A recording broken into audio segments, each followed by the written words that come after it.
पहले सोनम, फिर रिया और अब ये रूबी।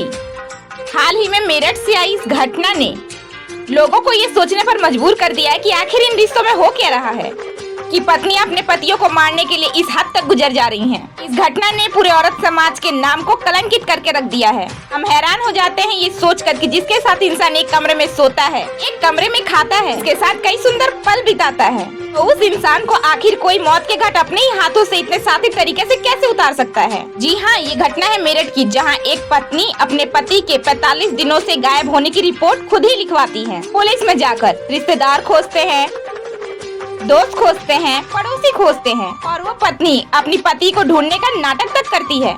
लेकिन इसमें सबसे ट्विस्ट की बात ये है कि जब पुलिस खोजबीन करने लगती है ना, तब उन्हें ये पता चलता है इस पत्नी ने जिस पति के मिसिंग की रिपोर्ट लिखवाई है ना, वो पति उसी के घर में, उसी के बाथरूम के फर्श के नीचे दफन है। उसे मारने वाला दूसरा कोई नहीं बल्कि उसकी खुद की पत्नी है, जो पहले तो खीर में नींद की गोलियां मिलाकर उसे खिला देती है, उसके बाद उसका गला दबाकर उसे मार देती है और राज न खुले इसलिए अपने पति के शव को अपने बाथरूम के फर्श के नीचे दफन कर देती है और उसी पर फर्श बनवा देती है ताकि किसी को पता ना चले। लेकिन जब पुलिस पूछताछ करती है तो वो घबराहट में सारा सच उगल देती है और जब फर्श को खोना जाता है तो उसके पति का सड़ा गला कंकाल उसी फर्श के नीचे मिलता है। मतलब हमारे इंडिया में ऐसी घटनाएं एक के बाद एक करके आखिर क्यों हो रही हैं? ऐसे हादसे होने के बाद पुलिस अगर एक भी मर्डरर को ऐसी सजा दे देती कि जिसे देख करके सबका रूह कांप जाता कि दोबारा कोई ऐसा करने का हिम्मत नहीं करता।